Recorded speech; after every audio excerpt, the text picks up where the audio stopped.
In the annals of British magazine journalism, Personal rates not one mention. Personal magazine came out in 1975, and it was the direct descendant of a magazine from 1974 called Forum.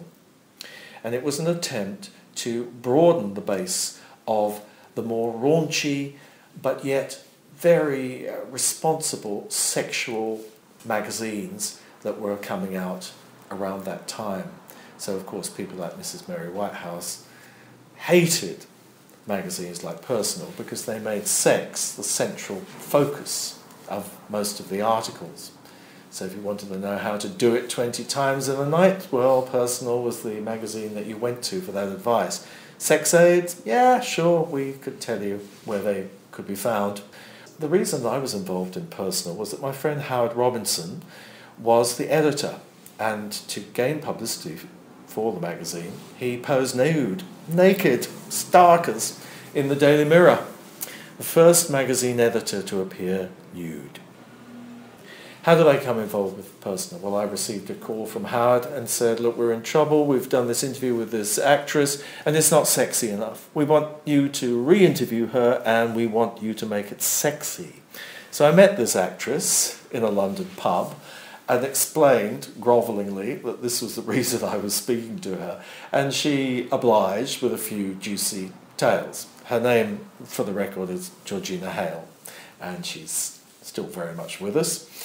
And from that moment on, I seem to have got stuck in working for Personal magazine, and I interviewed various people. Justin de Villeneuve, who had been Twiggy's boyfriend, was Bill Oddie of the Goodies, Pan's People, lots of 70s names.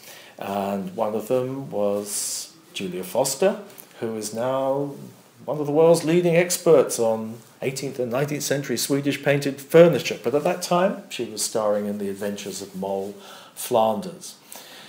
What was interesting about Personal is that it never caught on, whereas Forum magazine did have its readership, but it was mainly a male readership. Personal was an attempt to make women interested in sex. Now, of course, every magazine cover is talking about how many orgasms you can cram into a night and where you can get your sex toys. But in the 1970s, and particularly the mid-1970s, women were a little bit more conservative, or at least that's how they appeared on the surface. So I think Personal was probably about 5 or 10 years before its time. Howard went to live in Denmark. He had a Danish lover. And in 1983, he was one of the first people in England to be diagnosed with what we now know as HIV/AIDS, and he died at the end of 1985. He was an extremely vibrant person, extremely mercurial, difficult. I remember that he used to, when he was in one of his rages, chew on a piece of cloth, a piece of rag, like a child, and it got very wet and rather disgusting.